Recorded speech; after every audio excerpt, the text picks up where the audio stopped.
नौबत नहीं आती। भजनलाल जी, जिला काट आपने दिया, आपकी कलम में आज ताकत है, लेकिन नीम का धना जिला कटा हुआ नहीं रहेगा। ये मैं आज इस मंच के साथ, इस मंच से आपको बता रहा हूं कि नीम का धना जिला नहीं हटेगा। आपको भगवान सद्बुद्धि दे, आप अभी इस जिले को वापस, ये जो निरस्त किया है इसको खत्म करके वापस नीम का धना जिला बनाओ, वरना नीम का धना आने वाले में समय में फिर जिला बनेगा। इसलिए बनेगा कि हम किसी से भीख नहीं मांग रहे, हम अपना हक मांग रहे हैं। नीम का धना सही मापदंडों पे है और नीम का धना जिला बनने लायक है। 1.5 साल से यहाँ पे कलेक्टर बैठा है। आपको जिला अगर खारिज करना था तो पहले दिन जिला खारिज कर देते। 1 साल तक आपने क्यों खर्चा किया इनकी तनख्वाह का और का? जब आपको नहीं रखना था तो पहले दिन सत्ता में आते ही आप इसको हटा देते। आज आप 1 साल बाद इस तरह का निर्णय कर रहे हो। दोनों चुनाव चले गए, एमपी का चुनाव चला गया, इसका इंतजार कर रहे थे आप कि भाई ये चुनाव जो है निकल जाए, इसके बाद फैसले करें। पूरी तरह से आप लोग राजनीतिक द्वेषता से काम कर रहे हो और ये चलने वाला नहीं है। जनता समझदार है। आप अपने मन में कितने भी होशियार हो गए, आप कितने भी समझदार हो गए, लेकिन जनता आपसे ज्यादा होशियार है। मैं आप सब लोगों से निवेदन करता हूं कि सब लोग संघर्ष समिति का साथ दें, अनुशासित रूप में इस आंदोलन को बहुत तेजी पकड़ावे। जब भी आप लोगों का आह्वान किया जाए आप लोग अपना समय दें और आप लोग पधारें। केएल साहब और संघर्ष समिति के सभी लोग बैठ के आगे की रणनीति तैयार कर रहे हैं, किस तरह हमको ज्ञापन देना है। मुख्यमंत्री जी को ज्ञापन देंगे, राज्यपाल महोदय को ज्ञापन देंगे, यहाँ पे अगर जरूरत पड़ी तो यहाँ पे भी ज्ञापन देंगे। उनसे समय लेके मिलेंगे और उनसे फिर निवेदन करेंगे और कि आप समझदारी से काम करें और इस नीम का धना जिले को वापस बहाल करें। आप सब लोगों से पुनः आप सबका बहुत बहुत धन्यवाद और एक अपील के अनुशासित रूप में काम करें। जहां तक कुछ भाइयों ने दुकानों को बंद करने की बात की है, कल हमने बात की थी, लेकिन समस्या ये आई कि सब्जी मंडी के व्यापारियों ने ये कहा कि हमारे पास किसानों का माल आ गया है, अगर हम इसको सुबह नहीं बेचेंगे तो ये खराब हो जाएगा। और उसी वक्त उन्होंने सहमति दोनों व्यापार मंडलों ने ये दी थी। भाई मदन जी यहाँ पे मौजूद है, आड़तिया भाई बाबूलाल जी भी उसमें शरीक थे और सब लोगों ने सहर्ष, किसी तरह का दबाव नहीं था उन पे, और सहर्ष उन्होंने घोषणा की थी कि हम अनिश्चितकालीन रूप से जब तक संघर्ष समिति नहीं कहेगी तब तक मंडी को और सब्जी मंडी को और सभी मंडियों को बंद रखेंगे। फिर हम उनसे आग्रह करेंगे कि जनता का जो मानस है, जो जनता का जो वो है, सब लोगों का ये आग्रह है, तो उस आग्रह को हम फिर से करके उनको फिर से पहले बंद कराने की बात करेंगे।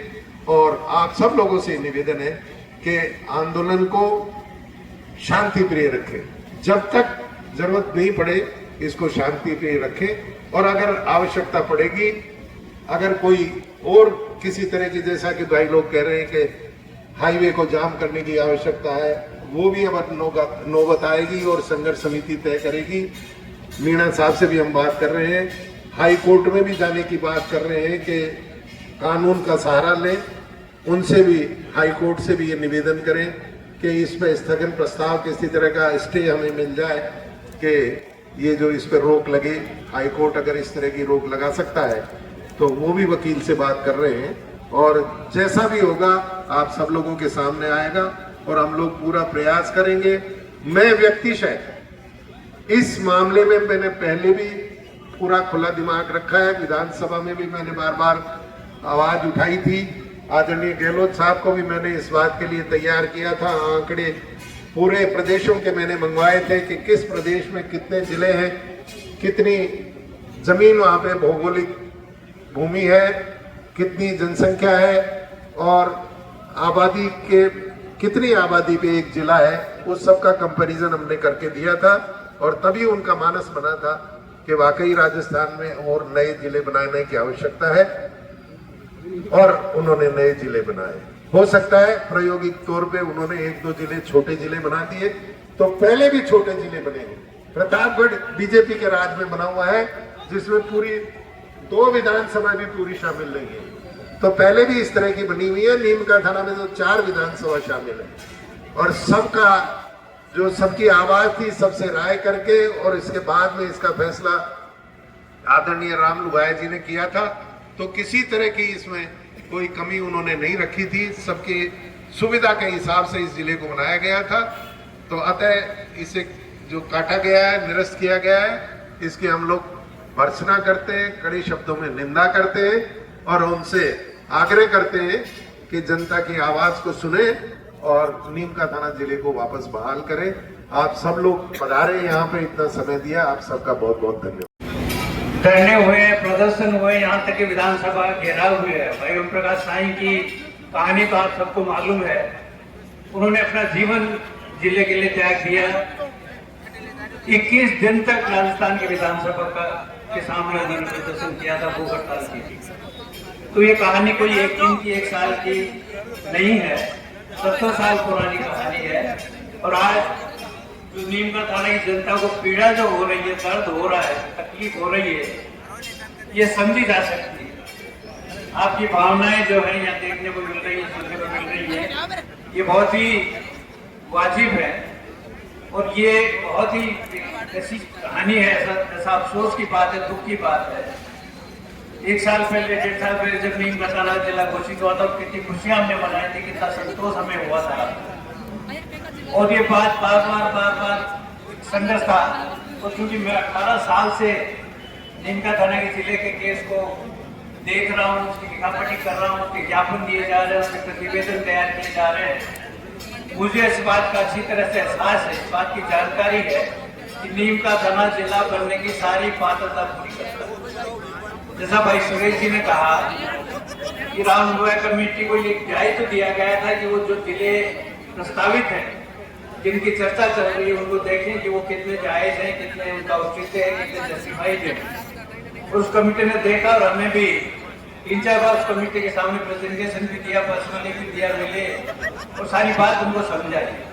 बहुत बड़ा जो शुरू में हमारा रिप्रेजेंटेशन था वो 300 पेज का रिप्रेजेंटेशन था, बहुत बड़ी फाइल थी। राज्य सरकार ने भी ये कहा था, वो तो कमेटी उस वक्त के परमेश जी उसके अध्यक्ष थे, उसने भी कहा था कि ऐसी फाइल आज तक किसी भी राजस्थान में जिले की बन के आई थी गवर्नमेंट के पास।